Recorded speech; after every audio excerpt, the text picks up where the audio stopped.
Good afternoon, YouTube. PPS back here. It is past the Prop Friday edition. It is our big show. 4 props coming at you guys today. We got 4 of them today. We got our question and answer time. So hopefully you guys came in with a pad and paper with some stuff ready for us going into week 3 already. Stu, how we feeling today? Joined as always by Montone Football. I always call you Stu. I gotta make sure I say your name right away. But Montone, how you doing, my man? That's all good. It says it right under me right there. So if people are confused, they'll figure it out. But I'm doing good, man. We had a good show. That got me pumped up. Obviously, a game that wasn't expected to be super great, right? I mean, I wasn't as excited for it. I mean, I think we both hit our plays. I had an Njoku touchdown and 30 yards combo at plus 600. So that obviously makes you feel good. I'm just excited for this weekend. Last week was not the greatest for me, but it was good to kind of take advantage of both of these primetime games and get fired up again because I'm liking the slate the more I look at it, man. Yeah, no, it was great. We were able to cash in on everything. We made it into the positive. We're positive 0.1 units. There we go. Out of that red shit, we hate to see that. So Nick Chubb over 50 and a half. I added an extra unit when it moved to minus 120. I don't know why everybody was thinking Kareem Hunt was going to get all of the carries. I don't know where we're thinking here because Nick Chubb just ran through that teeth of that defense the whole time last night. Kareem Hunt and then the sweaty Pat Freiermuth. My girlfriend had her on her fantasy team and she's like, "Where the hell is this dude?" Like the person she's played Njoku, obviously. So yeah, so it was like 18-0 till 4 minutes left. He ended up with like 6 or 7 points, which honestly is a win in my book when he's got 0 till that long. So that was good. Nick Chubb crushes it. I think I was on that. Were you on the under in that one? Yes.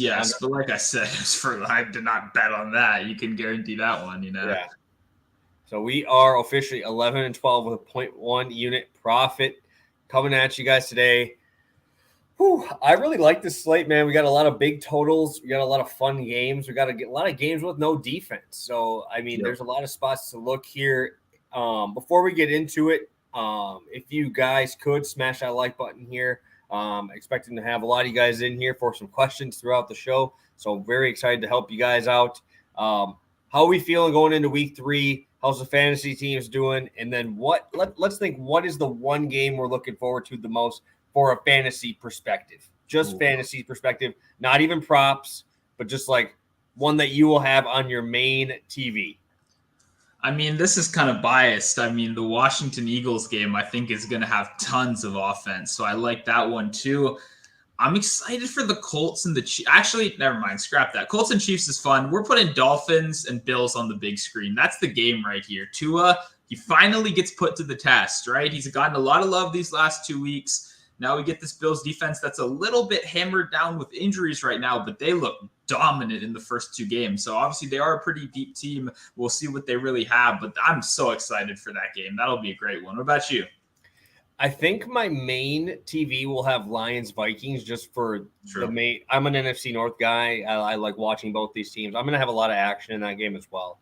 We'll be talking about that shortly. But I also think Miami has to be on my laptop, right? I'm going to have 2 games. That will be my laptop game. I just hate how they put all 3 of the bangers on the noon, right? Yeah. Obviously, I get it. Brady versus Rodgers has to be the 325, and I love it as a Packers fan. And I will talk about it here in a second for you, Jay. Appreciate you popping in here. But, I mean, it's not going to be that great of a game. There's no Evans. There's no Godwin. It's not like the Packer team of old where they're throwing 40 times a game. It's going to be a rough, hard-nosed game. It's going to be grind 21-24 at max, 21-17, like something like that. It's not going to be anything crazy. I really do like that game, Terrence. I think the over is definitely a spot. But the line's at 44.5. It's still the Jets. It's like I'm still not getting too hyped about it. Hopefully, I'm just getting updates on my phone of Jamar Chase with 4 tutties. That's all I'm looking for going into that. And I mean, even too, I can give my take on the Packers-Bucks before we get, the bias take with that big Packers flag in the background right there. I try to be as little biased as possible. I am out there, man. Last year, I even called them to lose too. So yeah, I mean, I have to say what Rodgers' history in Florida is not good, right? That's kind of a prolonged thing. 11 touchdowns, but 11 interceptions to go along with it. That's definitely a factor. The other thing, this is going to be a slow game, which kind of like you said, I like fast, offensive games, tons of props, all that stuff. We saw the Packers did this last year, and they're going to do it again. They're going to slow every game down. They're going to control the clock and try to be as efficient as possible with Aaron Rodgers. Obviously, a little bit harder with Devontae Adams gone now, but the run game is really going to be the thing there. And then the Bucs don't have any wide receivers. I mean, what are the odds going to be on Leonard Fournette to lead this game in receiving? Because that might be worth $5 for me if we get that at 20-1, something crazy like that. I mean, Leonard Fournette,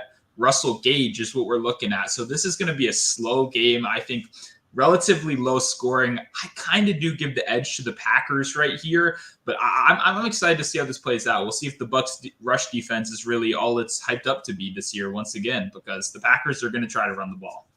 Yeah, no, and this is the reason why I lean Packers here. And I know you're going to see my Packers stuff and think I'm biased here, but one thing I do like is that they're finally learning how to use Dillon and Jones at the same time. So, like the Bucs defense, you can't run the middle, right? Like that's their whole thing. You can't go up the gut.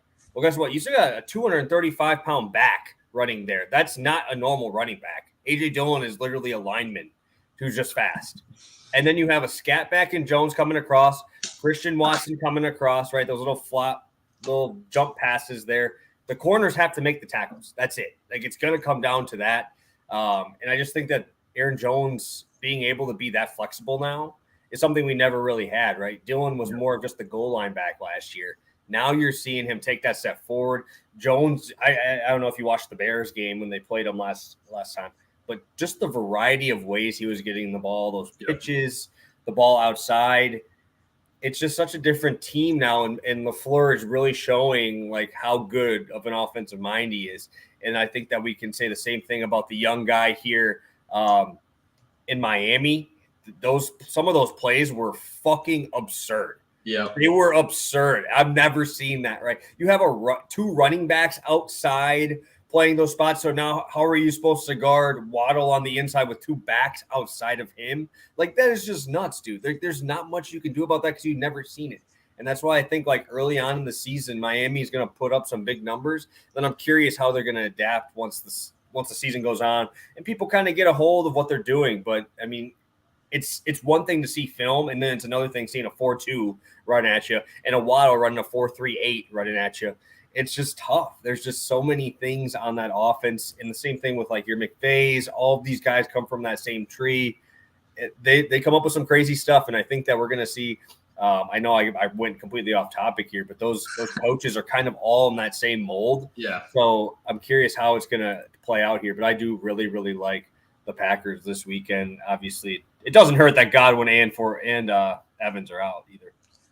Yeah, no, I agree with that. I think that that statement about all these head coaches being more creative makes the game more fun, right? I mean, I love what the Dolphins are doing. A big reason why that will be, the big screen game, right? They're going to do a lot of fun stuff. And to a little peek behind the curtain, Aaron Jones was almost a play for me on the show in terms of receiving yards for exactly what you mentioned, the creative usage, right? You're not going to be able to just run up the middle against the Bucs. That's not what I meant. They're not just going for these little, 3-yard chunks. They're going to get creative. They're going to get the ball in space. They're going to try to get it to them on the outside. So I think Aaron Jones is a very interesting look, despite the fact that he might not be very popular at all this week due to the fact that it's obviously the Bucs and people are very worried about that Bucs defense. Might be a little sneaky DFS play this week, but I think his receiving yards might end up on my prop card as well.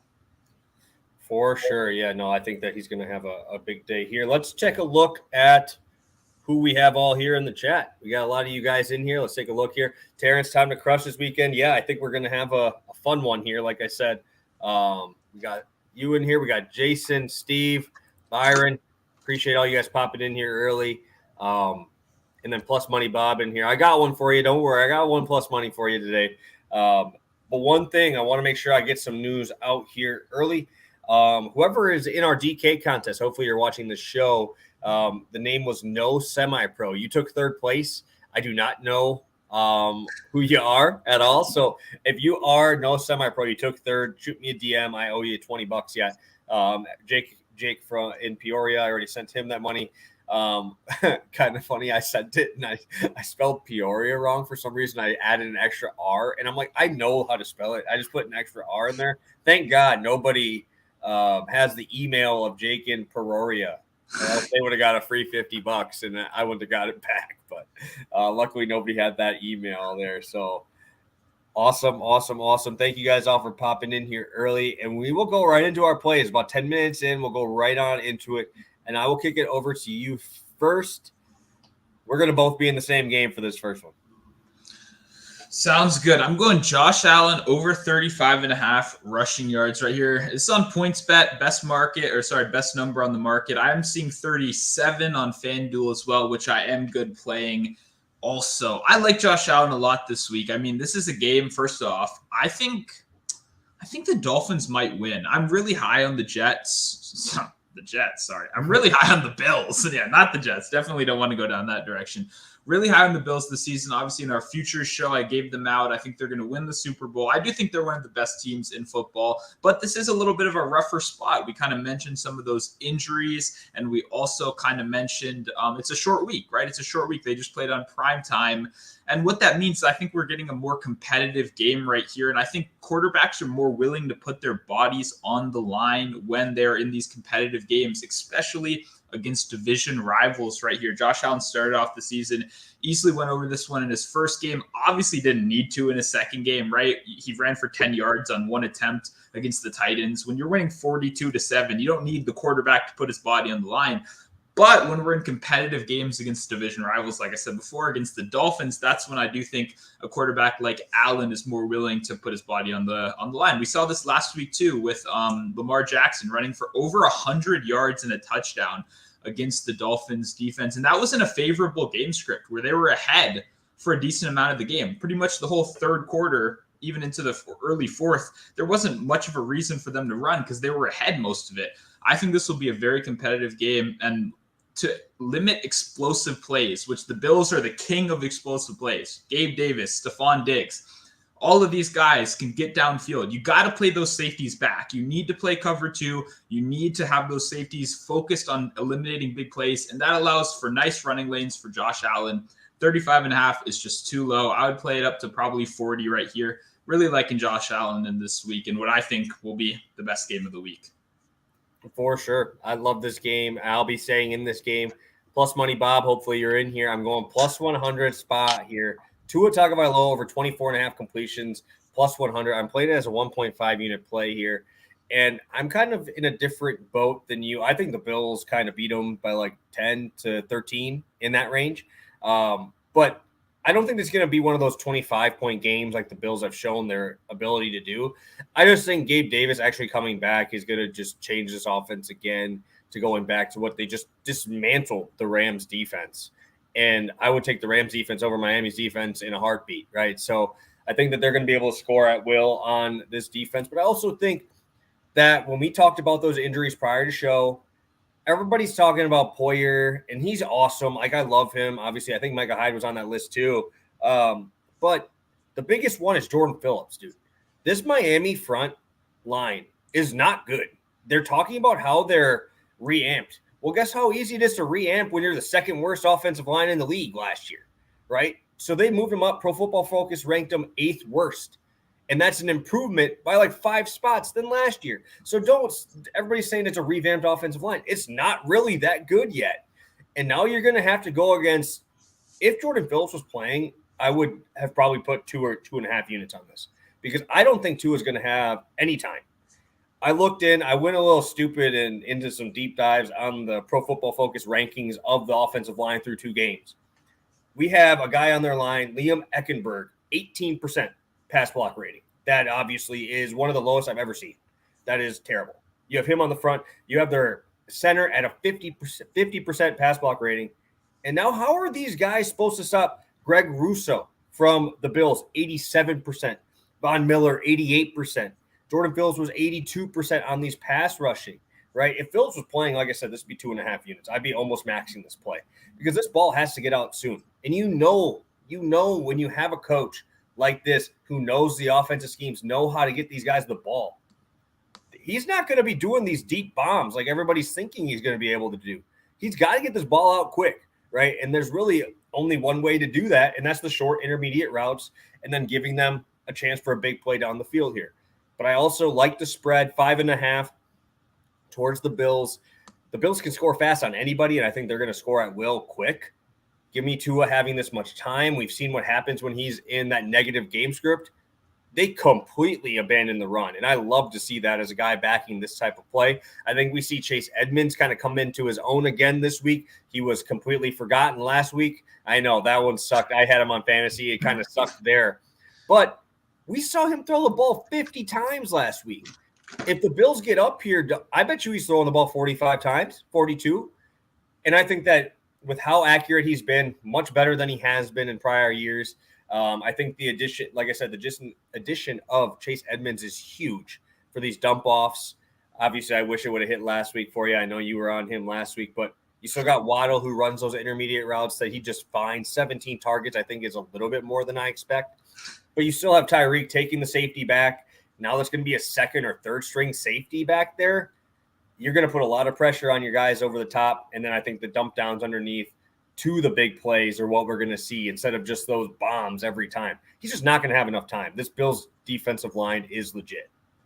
Yeah, no, I completely agree with you. I do think we see the game in a slightly different way, but honestly, this is one of those plays. The reason I like it is because I think it goes over no matter what the game script is, right? I think there isn't a situation where the short passing game isn't essential. You kind of touched on the longest reception, how a lot of people are on that. I think a big reason about that is really just the yards after catch ability that Waddle and Tyreek Hill have of making any play a big play. But Tua's the king of racking up these 5-yard receptions and these quick passes, get to the line of scrimmage, keep the offense moving, right? What are defenses going to do?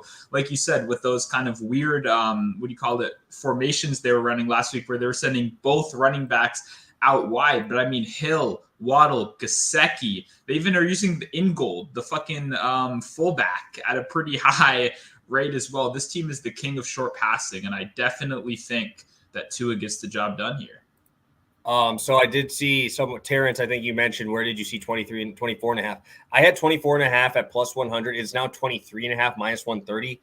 I still would roll with the 24.5 at that number. I think that if this game goes the way I think it is going to, it's going to fly over this. So I don't even want to lay the minus 130 here. But on DraftKings right now, it's minus 130 to minus 135 for 23.5. So, like I said, I'm probably going to throw another unit. Damn, dude. I'm going to be freaking – God damn. This is scary, dude. Like I said, I'm going to have so much money in just 2 games, in Detroit and in this one. I'm going to have so much money invested. I obviously love that. I love having that. But, man, this is going to be a fun game. Completely agree. I'm tailing this one 100%. I love Tua in this spot. I like this spot a lot. Short passes, man. Dink and dunk season. That's what we're going to see. It's all it's about, baby. I love that. Let's go right into Pickett. With probably, you got to put him in the top 3 quarterbacks in the league right now. Mr. Carson Wentz. I know he throws a lot. I know you thought I was going to talk about Flacco there, didn't you?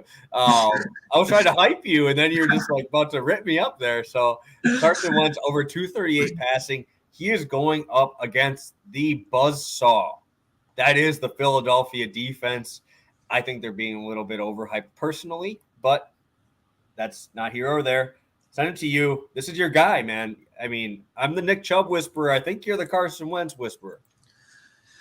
Oh, this is tough. Before I go any deeper, I just want to say my philosophy for this week is there's 3 heavy favorites that people love this week, and it's the Eagles, it's the Bills, and it's the Chiefs. I don't think all of those teams win this week. I really don't. I'm not sure which one of them drops the ball and loses to a team that they're probably better than. I think it could be this one, just for the fact I don't think I've seen a single person on Washington out here. Either way, I'm going to be tailing this one simply for the fact that I personally have a hard time seeing Washington control the Eagles, right? Washington has been a pass funnel defense so far, meaning it's been pretty easy to pass on them, but their numbers against the rush have not been good either, right? And now we're seeing the number 1 ranked rushing team roll in with Jalen Hurts, who Washington historically cannot stop a rushing quarterback. That linebacker core is not very strong. Now we got Miles Sanders, who's averaging like 80 yards per carry this season. I think it's going to be a tough game for the Eagles. That being said, I think Washington is once again going to have to throw their way back into it. We've seen Wentz do that in 2 weeks so far. Obviously, a tougher secondary right here. I'm not looking forward to playing Darius Slay and Bradbury on both sides, but I do think that Wentz will get this done. It just feels too low. I would put this at probably 250. I'm kind of surprised they haven't made the adjustment, simply for the fact I think they're going to be playing from behind, and I don't think they have much of a choice to be running the ball all game. I think they kind of have to throw it once again. Yeah, no, I was very, very surprised to see this number. I love that, though, when you see guys just abandon the run, let's just go. And that's where I get really aggravated when you see teams like the Raiders or you see teams like the Mike McCarthy Packers, where it's just like, hey, let's just get the air out of the ball and run it out and try to run it. Dude, you can't do that in the NFL. You got to keep it going. And even when Washington was in that like positive-ish game script, they kept throwing the ball, right? Didn't even matter, right? He's just going to keep throwing the ball. I like that. Obviously, I love Josh Allen for doing that. They don't care if they're up 21. I love to see him throw for his fourth touchdown when you're up 28 points. I love to see that. So this is, I won't say top 3, but you got to be top 10 now, right? Joe Flacco over 240.5.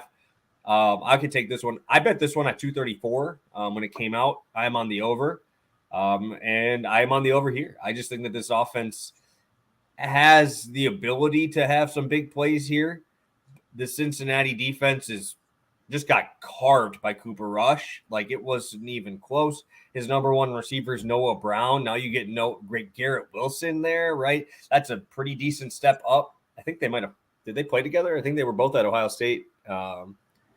There, I know Garrett Wilson. I don't know if they were there together, but I know they're both Ohio State guys. But a 7th rounder, and now you're going to get the 1st rounder. So I think that we're going to see some big plays. I think this, like I said, this game is sneaky fun. This is going to be a sneaky fun game.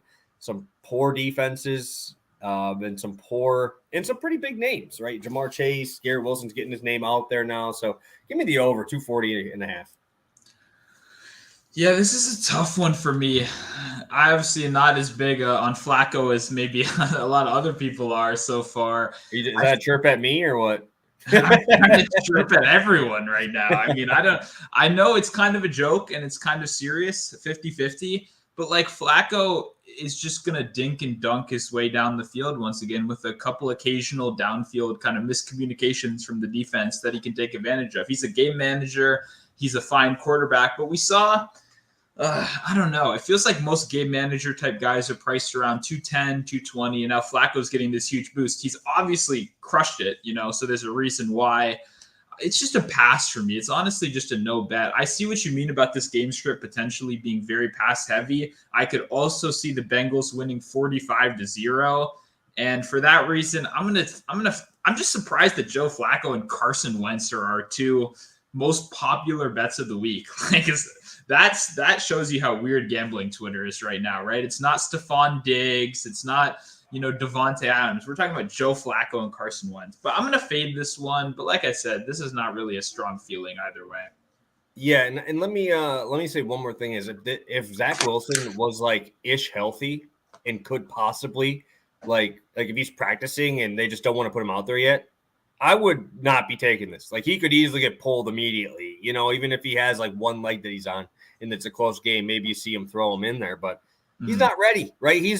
I think he's the only quarterback. I don't even know who's their 3rd string. Who's that? I don't even know. Hall of Famer Mike White. Oh God.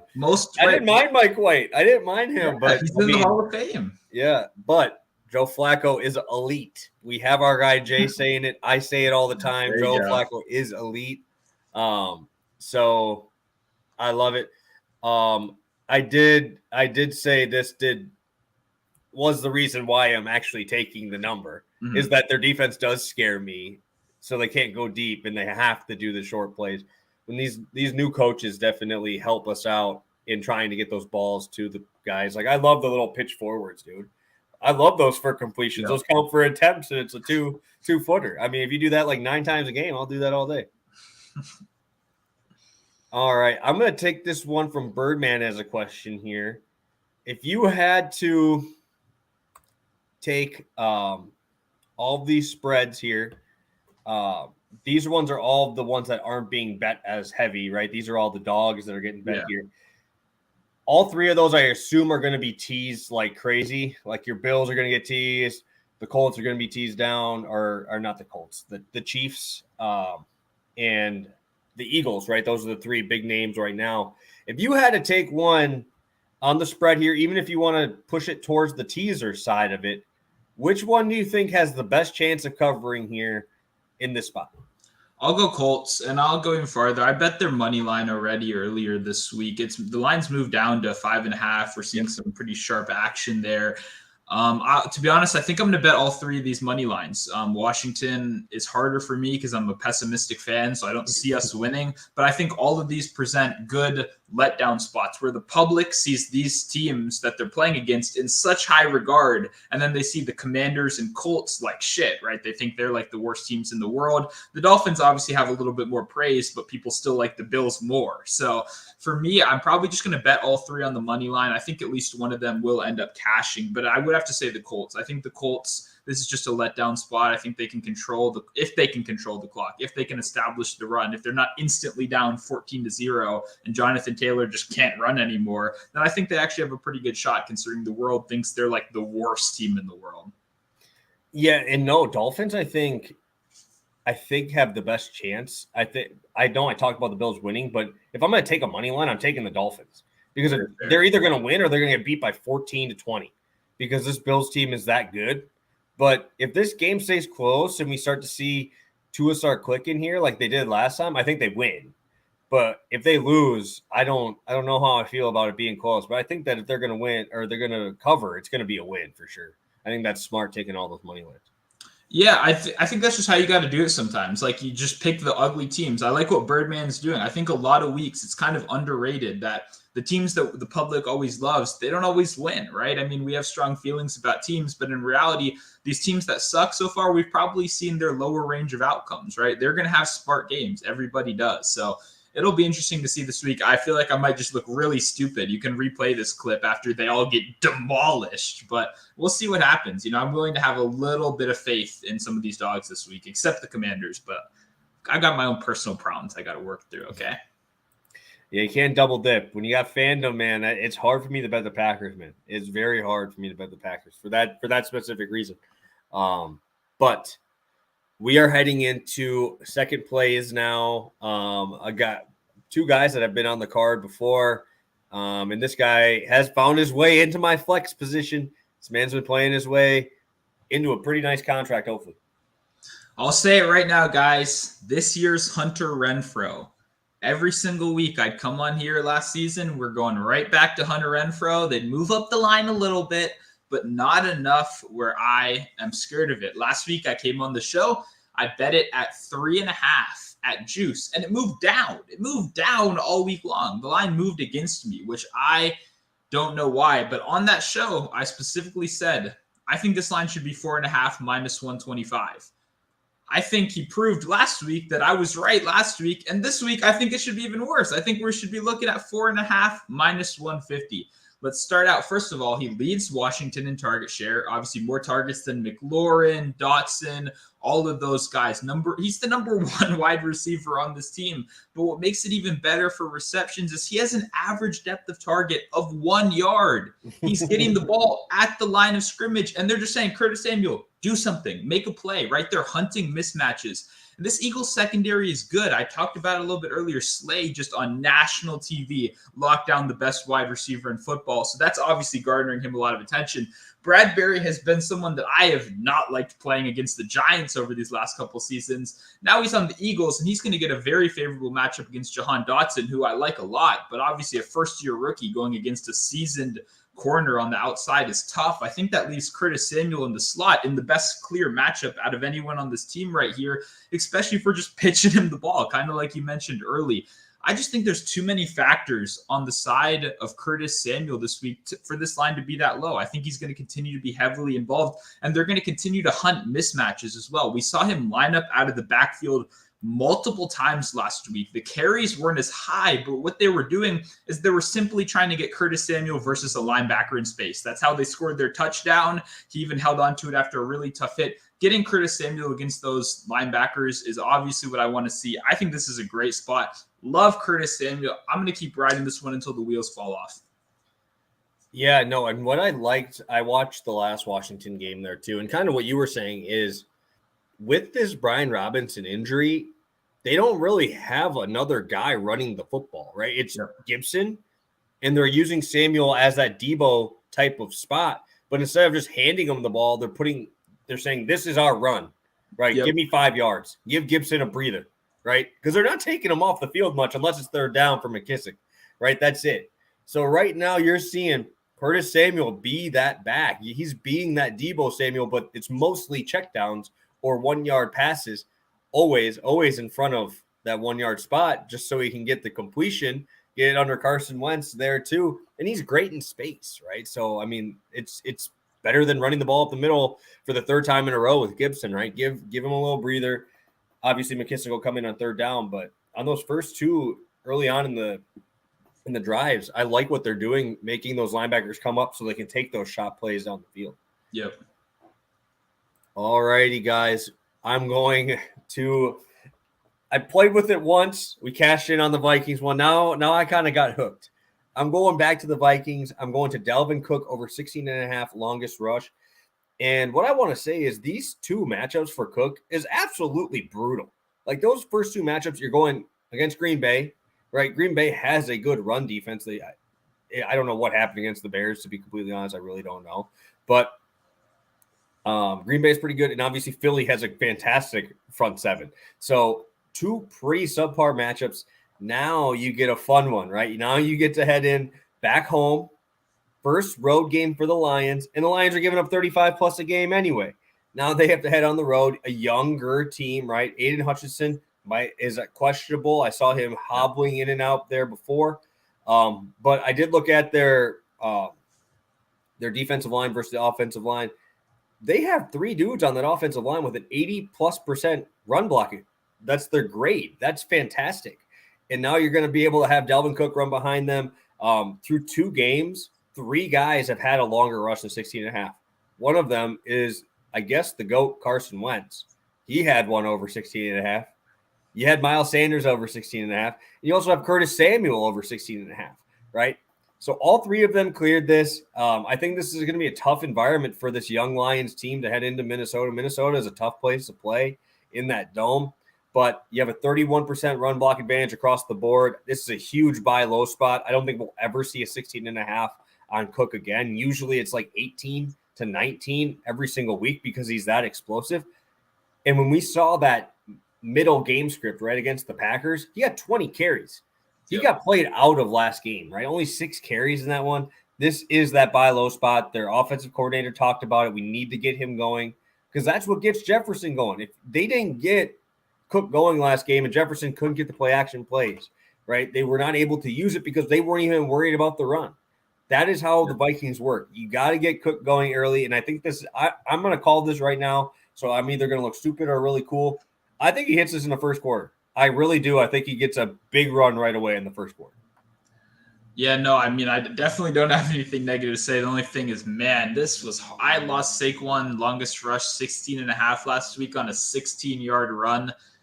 Oh, that hurts so bad. When you see him break a tackle, you're like, oh, he's got it. And then mark it 16. Oh, that's heartbreaking. But I can put that personal business aside because I agree with this. And I see Birdman in the chat over there. I was texting with him a little bit earlier today, and I kind of mentioned something that we bring up on this show a lot, which is we want to be on the same side as the coaching staff. And in an ideal world, Dalvin Cook goes for 150 yards in this one, right? Dalvin Cook is the kind of center of this offense, and I think it's a perfect bounce back spot after they got embarrassed on national TV. I don't really know what to think of this Lions team, but if we can be certain about one thing, it's clear that defense just isn't that good, right? We just know the defense is good. The offense has been good so far. We'll see if that continues throughout the year, but the defense has obviously been shown that it is not that good. If they go up a quick 17-3, if we get a nice safety in this game. No, if they go up 17-7, 17-3, I think we could see a heavy dose of Dalvin Cook right here. And yeah, I definitely like this as a good bounce back spot. Yeah, and what I love too is we're not seeing Alexander Madison at all, right? Dalvin Cook is taking the reins from this offense, right? Everybody always thinks like that he's like 1B. He's not 1B. He is like C. And he turns into the A when Cook is hurt because obviously he does get hurt quite a bit. But when Cook's healthy, he is the dude. He is that guy. And like I said, 20 carries in week 1. I think that we could see that 17 to 20 carries here. I think his line's at 17 and a half rush attempts. And he's just explosive enough to make stuff happen when he gets into space. And it's exactly like you said with Curtis Samuel is you give me him against a linebacker any day of the week, I'm taking Dalvin Cook to find a way to make him miss. So Dalvin Cook over 16 and a half, longest rush. Sign me up here. I love this spot. Step. Perfect. This one I'll send to you here. Eagles Washington question. I've not ever bet on this type of thing before, but I would assume I would take AJ Brown. Yeah, this is kind of fun right here. This is a good find by you, man. I've scrolled through these head-to-head sometimes, but the juice can be crazy, right? Sometimes it's like minus 300. It's like, yeah, okay, what am I going to do with that? This does seem very reasonable, and I did mention I am concerned about Dotson earlier with that Bradbury matchup on the outside, so I definitely would 100% co-sign this one. Interesting that it's targets, not receptions, too. Oh, that's a kind of, I guess, the books are assuming that the Eagles just get up and don't need to throw with this one, because it feels like there should be an 11 versus 5 targets in between these two guys in this one. But I agree. I think AJ Brown definitely speeds up past Dotson. Yeah, no, I think that would definitely be the spot here. I think that would be the only way that they see this going, that they just run it down Washington's throat there for sure. I put this up there before. Sean, appreciate you popping in, my friend. I think we're talking about like sharps and stuff here with Birdman helping out the group in there. Do you want to talk about that at all? Yeah, I can jump on that real quick too. The one thing I'd caution you, I think in general, this is kind of blocking your face, so maybe you can put it down for a sec. Yeah, there you go. In general, I do think that you make a good point, but the key thing to remember, there's not like one sharp, right? There are hundreds of people that bet a large amount of money for a living, and those people are constantly on different sides. Birdman brings up a good point. Sharps will like the Colts at +7. Now that it's at 5.5 and passed through a key number, you'll see sharp action going back on the Chiefs. There's a ton of stuff that goes on. So at the end of the day, line movement is important to understand and follow, but you need to trust yourself more than everything else. You need to trust your numbers, you need to trust your analysis, and you need to be able to go against the market if you want to successfully kind of beat the books in the long run, right? Because everyone's wrong at least 50% of the time. So you just got to trust what you're doing and hope that your process is good enough. So I don't know. I think it's an interesting conversation. Much smarter people have commented on it than I have, but those are just my 2 cents on that. Yeah, no, I mean, it's different in baseball. Obviously, we're in baseball season here right now, for me at least, and kind of getting into NFL here. But NFL and NBA, right? Those are the two that have like golden numbers, right? That you want them on, right? So 7, 6.5 for football, right? This 5.5, I think, gets to 6 because people that see the 5.5 are now going to bet the other side to get it to that 6 spot, right? NBA, right? You're going for like those 2.5s or 3s, right? Those are those scary numbers that are still in that one possession, right? So just kind of finding those spots.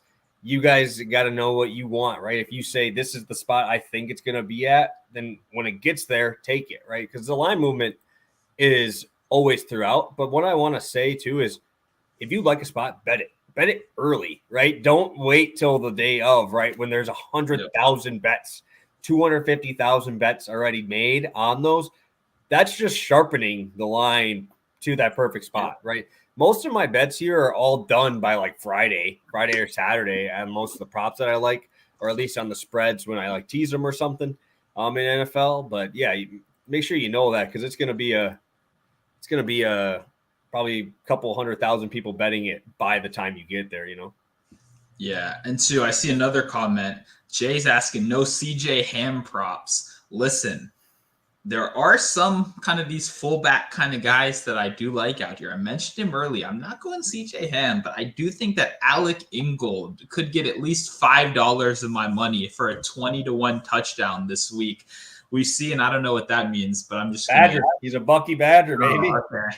Gotcha. But I mean, we've noticed, right, over the years, Shanahan has used Juszczyk, right? That's been his guy. He's been a big part of that offense for years. Now that we see his offensive coordinator leave and come to Miami, suddenly Juszczyk isn't as involved this season. He actually did get that touchdown last week, but just in general, he hasn't been as involved.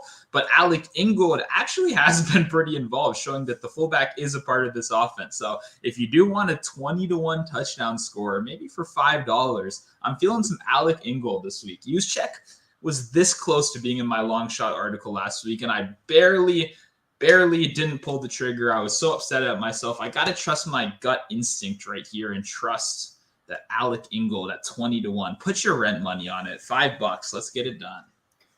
Yeah, Jay, I'm sorry, man. Our touchdown parlay didn't come through. Hopefully you just took them straight and you just hit the Cleveland touchdown. Hopefully you did that. Got your house back. I know Smythe is still probably got his face on a dartboard at Jay's house right now because that's why he lost his house. But I'm just kidding, guys. If you haven't seen it. No, we're going back to Durham Smythe. Okay, he'll get in the end zone eventually. Maybe not this week. Maybe we'll take a little vacation. But yeah, hey, I didn't get my victory lap for Brown's defensive touchdown. Coming in at the last possible second. Fired up for that one right there. Good ending to that game.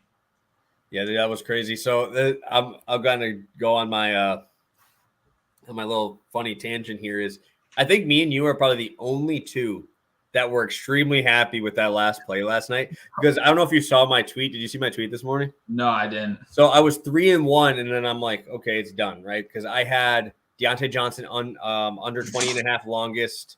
I had obviously Nick Chubb, and then my last play. Like I said, I was 3-1, but on that last play, they counted at -6 yards for Chase Claypool, and I had it under 39.5, and it gone under because of the lateral. So because he was at 42, so I already marked it as a loss. I put it in the sheet as a loss, and then all of a sudden I look and somebody tweeted, "Dude, this fucked me." Oh, and I'm like, "What? He got 40 yards?" And then I look, I'm like, "Yeah," and we sweep it. So, dude, it was so crazy that pitch back really just screwed a bunch of people, but then there's just me and you behind the scenes just chuckling at everybody, laughing because we actually made money on it. No, same thing here. The whole timeline was in absolute shambles last week, and I was just sitting there like, what an ending. Dude, I was sitting over there. I'm like, I'm just going to let these guys talk. I'm just going to sit here with the extra money and we'll be okay. 100%. Yeah, no, I saw this. Plus 600. Congrats. That's a nice hit for sure. Buy low, man. That's what we do. We buy low. It's what we're doing again this week. So, hell yeah. I love it. Hey, let's go right into our recap here. Then we're going into our touchdown parlay. We'll see if we can get back-to-back weeks on this one. I'll kick it to you first for your round here. Yep, starting out with Josh Allen over 35.5 rushing yards. This is on PointsBet. Next best number is 37 at FanDuel. I also like that one as well. And then I'm going over, I said it earlier, this year's Hunter Renfrow. We're going Curtis Samuel over 4.5 receptions, -115 on MGM. And then Taylor Fade, I'm going over on Carson Wentz. I'm tailing the public here on veteran quarterback number 1. And then for veteran quarterback number 2 with Joe Flacco, I will be fading. But like I said, this is really, I don't need to see any more Joe Flacco in my life. I really don't. I will be tailing the elite Joe Flacco. I'll be also going on the over with Wentz there with the public. 1.5 units on Tua, over 24.5 completions. I think someone mentioned you could do an SGP, and it gives you it at plus 135. I mean, that's probably a good game too, same game parlay, but I won't be same game parlaying this. I think I'm just going to take this at that plus money. I think if you want to take the minus 130, go ahead. I think both of them obviously hit. Dalvin Cook over 16.5 longest rush will be my second play of the day. Before we get into our touchdown parlay, guys, I did just drop the DraftKings link there. Again, if you do know who that is, or if you are that guy, let me come up with your name again. Sorry, I always forget the names. No Semi-Pro. If that is you, DM me. I owe you $20. So hit my DMs up. And I know like Jay might just DM me make a new account and send it to me. Hey, give me that $20. But no, we ain't got that. So hopefully I have one. Hopefully you're in the chat here so we can get you the money for the week. All right, touchdown time. Kick it to you first. You'll be rolling with JT, old Badger again. Yeah, there's a lot of guys I like this week, but I have to admit a lot of the guys I like are in the 200 to 500 range, which, makes parlaying a little tougher. When you get to those odds, I'd rather just kind of trust the guy straight. And I was very close to Jalen Hurts as well. He's who cashed for us last week. I kind of wanted to run it back.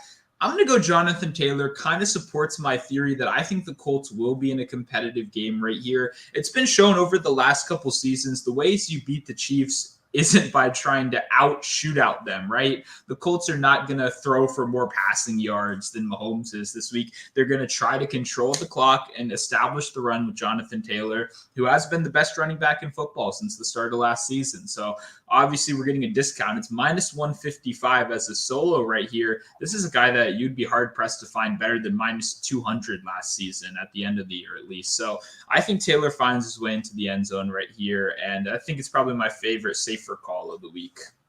Yeah, I'm going to go with my boy Dameon Pierce, rookie. I do not believe he has scored yet this season. I think this is the week he does for his first touchdown facing off against the Bears. I like him here just because we saw what you can do on the outside, right? Pierce is pretty damn shifty. I'm not going to say he's as shifty as Aaron Jones, but when you get to the outside of this Bears defense, there's an ability to make big plays happen. They got shredded by both running backs in that spot. Obviously, Houston's run defense or run blocking isn't as good as the Packers there, but I think with enough work here, you obviously got Brandon Cooks to worry about on the outside. I think you're going to start seeing Pierce take over this offense and take over that lead back role, which he did in week 2. I know everybody, all they needed was 1 week to get everybody off the back of Lovie Smith and off of that Rex Burkhead train. So they know Pierce is the guy of the future, and this is going to be that spot. I think this is his first touchdown coming to you guys against the Bears here. And who doesn't like fading the Bears, Yeah, no, this is sneaky. At plus 170, this is very solid. I mean, Burkhead's never been a goal line kind of guy, right? He's normally the third down pass catcher. Like you said, we saw the snaps reverse. Week 1, everyone was in panic mode. We were mad. What happened to Dameon Pierce? I drafted him in the 5th round last week, Everyone was upset. It suddenly flipped. He is now back to being the number 1 guy. I think it could flip a couple times throughout the season, but in one of the few games where they're actually going to be able to run the ball because they're not, underdogs by 10 points or something like that, I think Pierce has a good game. And I think the sports books are telling you all you need to know. He opened at like 45 or something crazy low. He's at like 58 now. It's moved up like 15 yards since it opened. So it's clear that the sports books are like, okay, let's not get any more Pierce action this week. And I see why. I actually think the Texans win this game. I don't know why they're not favored. They've looked good in their first 2 games. I understand they don't have the upside that Justin Fields has, but I do think that they're the safer team. I think they're the more solid overall unit, but I think it'll be a close game either way, which means more running. Yeah, no, and I mean, you even saw it. They got ahead of a few of these games, right? They're competing. They're playing hard. They're keeping the game close. And even if it's a middle run script, right, like an even neutral run script, I think we're going to still see Pierce get the ball quite a bit. But yeah, Jay, I'm coming for that first. I know, dude. This contest, you guys have been doing fantastic. I think both winners dropped 199 plus on the winning lineup. That is a very good lineup. I hope you guys are playing those in those big tournaments as well, because those are high cashing scores for sure. So I don't see any questions. Did you see any more in there, Stu, that we haven't got to? I'm not sure. You guys can definitely ask any last minute questions too while we wrap up right here. I do want to say we just talked about the DraftKings contest. I obviously came in second last week, but I'm not taking that money. I'm not here to take the people's money. We'll just put that in another future giveaway or something like that. But I want the credit. I want the credit more than I want the money. I want to win again. I got second last week to this freaking Jake guy. I want to win this week. I want to be first. Last week we had a Marcus Mariota lineup. Week 1, I went with some other bad quarterback. I don't remember who. This week, I've got to find another bad quarterback to champion my team. I'm excited for the challenge, and yeah, I'm excited to try to win again. Once again, completely free contest, $100. We pay out the top 3 people, completely free. All you got to do to join is sign up to Pickett Sports, completely free app. They'll give you money too. They're giving you between $3 and $100 as well when you sign up with code PTP. It's that simple, free money. Try to come beat me because I want the challenge. I want to win again. Yeah, we have our 150. We moved it to 150, so hopefully we can fill it. I know we've been getting around that 75, 80, you guys. We've been getting around 800 to 900 views on these videos, so that means we should be getting all you guys to lock in these lineups, right? So we have a lot of you guys checking us out for the videos. Hopefully you guys can all top over there, right? you're downloading DraftKings. Don't have to play any other contest, right? This is a free one, right? We're not charging anything. We're just giving the money away, right? So actually not get, you got to earn it, right? You got to earn the money. We ain't just giving it to you. But. You're giving it away. I'm winning out here, okay? Yeah, dude, I got to get out of that middle 12, dude. I've been just doing the afternoon ones and killing the afternoon ones. I just can't get the full one. Hopefully this is the week. I mean, there's a lot of huge totals, so hopefully we can get into that. Terrence going to send us off. I'm assuming Jay's question is out of the realm of monotone football at the moment, which is an MLB bet. I would probably lean very slightly to the Rangers just because I like John Gray, but the Guardians are tough, man. Terrence coming at you here. Favorite fantasy sleeper this weekend? Who is that guy under the radar? I'm gonna guess this is pushing like maybe towards the DFS. Maybe we go that way for our sleeper. Some lower owned guy, one of those smaller guys that no one's really talking about. Who is that guy for you this week? Yeah, like I said on the DFS show where we kind of talked about this a good amount, there's a lot of cheap guys I like. I think Treylon Burks this week is another guy that he's just setting himself up. I mean, he's number one in the league, I believe, in targets per route run. So he's not running that many routes, but that can't last for that long. He's in store for one of these explosion games. I wrote about Logan Thomas. I think he also presents a pretty good matchup for tight ends. And then I do like Tyler Conklin as a tight end as well in that Jets game. I think there's some pretty intriguing, cheaper tight ends we like. I think I'm going to be pushing towards Dobbs probably for the Packers as a bias guy here. I think they're going to have to toss the ball around. I think he's the guy this week that might get it. Christian Watson has a little bit of a hammy issue. Hasn't really practiced much. So I think Dobbs is a good look. And also, let me see. I had it circled here. Do we just go to the GOAT Mac Hollins? Do we just go to GOAT Mac Hollins here? I got to tell you, I looked for his line before the show. There's no lines yet. I know, I did too, actually. Yeah. I'm going to bet the touchdown this week, and I think Mac Hollins will make his way into some of my DFS lineups. You did read Hunter Renfrow is trending towards not playing this week, which would mean Mac Hollins will get even more opportunities. Both of those teams have to win. Yeah, I like Mac Hollins. We're going back to the GOAT. Apparently Derek Carr's favorite weapon, according to the announcers last week. I don't know when that happened. No one told me, but we'll see. I like Mac Hollins. My favorite part, I'm going to tell you, this is a little off-tangent story. I know I've been talking about my girlfriend's fantasy team, but I think it's hilarious because she doesn't really know these players like at all. I just got her in so I can watch more football. Hopefully she doesn't watch the show. I don't think she pops on to pass the prop too much, but I don't even think she knows what the name of it is, so I should be good.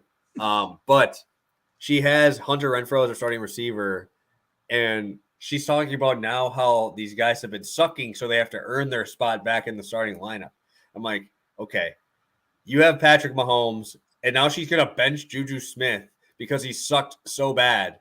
And we've watched both the Chiefs games because that's her favorite player. He's just sucked. So she's like, I can't even play him now. Now Renfrow grows out. She wants to play Gesicki over Juju Smith-Schuster just because she hates him and he doesn't do anything. I'm like, you can't, dude. You have to play him.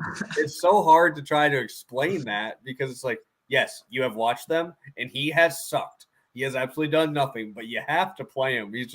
That's just kind of how fantasy works. It's like you can hate him for about 48 hours and then all of a sudden he's your favorite person and you're cheering hard for him.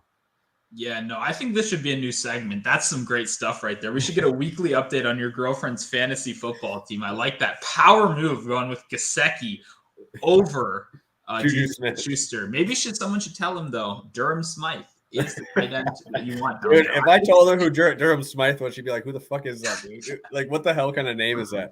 But she has who is the other one? She played Njoku last night. And she has Freiermuth. So she left the room after 3 quarters of nothing. Then I'm like, all of a sudden, hey, yeah, let's go. So you ended up with 50 yards or whatever it was. But yeah, dude, it's been pretty entertaining. I get to watch every Chiefs game, though, which is nice. I usually have money on those games because that's always nice to have there. I like this. That might be a spot to go. Hunter Renfrow. The one thing I will say is Mike Minor just went on the IL. So he is not pitching here. But, I mean, maybe we throw a little sprinkle on Christian Yelich's cycle because he's had 3 cycles against the Reds in Red Stadium. Might be a little sprinkle there. I don't think it's probably like 1 in 100 you're getting 100 plus 100,000 or whatever. But this is the only team he's ever done it against. If it comes through, dude, I am going to be so pissed if I don't bet that. Also, I want to say I don't think Renfro is going to play this week. I read yesterday he was trending towards doubtful. Maybe that's changed today and I missed it, but we'll see. No, yeah, he's not playing. I don't think he is. I guess that, dude, I felt so bad because everybody's like, F you, Hunter Renfro gives up the game-winning touchdown. The dude is laying there, face first on the ground. And I'm like, how can you motherfuck this guy? You know he's like, I thought he either broke his arm because he hit him right in the arm, or he's just completely out. And everybody here is just yelling at him. I'm like, dude, he might not get up, bro. Yeah. And I feel even worse that was how they lost that game, too. Because he's like the most reliable dude ever, dude. He just gets the ball and does what he's supposed to and goes through it, 100%. I see J2 asking about Garrett Wilson this week. That is an interesting one. I've been very high on Garrett Wilson, but man, the books are now too. We were getting a deal when I came in here last week and said, doesn't 28 feel too low? They've realized that we're getting near 50 now, which he's a rookie. There's like you said, this could be an offensive game script where they could be passing a lot. I like Garrett Wilson once again, but now that he's very popular, we're seeing a lot of bets. I'm a little bit less intrigued, especially when Elijah Moore had a very tough matchup last week. Now he should get a significantly better one in this game. The Bengals don't shadow either, so he could see a decent amount of Eli Apple, which is always fun for wide receivers. For sure. I do like that spot. Good call for sure there. So I love Eli Moore. I talked about that before, and that's where I'm at there too. No, I think that's everything. I think we looked through here. I think everything else is in here. Appreciate all you guys in here. Thank you, Birdman, for dropping a banger in NBA that I haven't thought about basketball. So thanks for dropping that. Well, I see Sean did ask about, I think he said he likes a quarterback to hit an interception prop, and then he asked which is most likely, Wentz or Hurts. Hurts you're getting money for. Wentz, here's another little sneak peek for anyone. I think I might even play this. One of my almost show props was going to be Carson Wentz to throw an interception and the Eagles money line. That gets you to plus money right there. What I will have to say, the Wentz by himself, it opened at minus 150. It's now up to minus 170 to throw an interception. So you're not getting great value as much right there, but I still do think he does throw a pick. He's Carson Wentz. Come on. I just don't think I don't even know if Hurts is really going to have to pass it that much, to be honest. That's really my only issue with the interception for Hurts. Like, he doesn't make stupid decisions because he just runs it if it's in a tough spot, like a guy, like if you're in a guy like Wentz where you don't really want to take those hits, or you're a mobile-ish guy. Like, same thing with Kyler Murray. Like, he makes stupid decisions, but if it's close, he just runs it anyway. So it takes that little bit out of it there. So, I guess we can. I don't know what this. I mean, I don't really know how to give that. I would say they do most of the time 7.5 against the Jets. I mean, maybe 65% because I mean, obviously, there's nothing. You can't say like 90% or anything like that because we've seen these Bengals guys to do that. The Bengals just lost to Cooper Rush, so I can't really feel very confident in much. Yeah, I'll say 100%. 100%. No way it loses. This is the lock of the – no, I'm just playing. Yeah, I don't really care. I mean, I'm not going to bet the spread on this game. I think the Bengals cover. I mean, 7.5. I'd rather buy half a point for 7, honestly. I don't know if that's too juiced or not, but this feels like a perfect backdoor. You lose that 7.5 on a nice Joe Flacco possession of just 5-yard check down. I think that'll be in your nightmares for a couple weeks. But yeah, I don't know, 50, 60%. Who cares? I don't know. Yeah, I have no clue. Like, I don't know. Yeah, we stick mostly to props. These lines are usually pretty sharp by this time, even on the week here. Stafford for sure, a guy to definitely go to. For their Bengals -4. Yeah, that's a good line. I think when 4 did that happen? Was that before the season started? Yeah, I don't know where he got. I mean, he's betting 76ers 7 weeks before the season. So, I mean, he might have bet this in preseason week 1 that he got Bengals -4. So that's a good point. For you, Birdman. Appreciate you popping in here. But yeah, make sure you sign up for Pickett. Use PTP, get that extra money for sure. We want to make sure all you guys get that free money, and hopefully we'll see all you guys. Hopefully we get this filled. Maybe we'll do a giveaway if we can actually get this filled up. We got 150. Hopefully all you guys can pop in there because, I mean, I don't know how good Stu can feel taking second when we only filled up halfway. I think it'll feel a hell of a lot better with 150 in there and he takes second. It's probably going to feel a hell of a lot better with that. So hopefully you guys are doing well. Best of luck on your bets. If you guys need any more bets, hit us up in the DMs, right? We have all of our plays out there, articles up the wazoo coming out. So hopefully you guys pop over there and get that money there. So have a good one, guys. And best of luck on all your bets this weekend. Peace.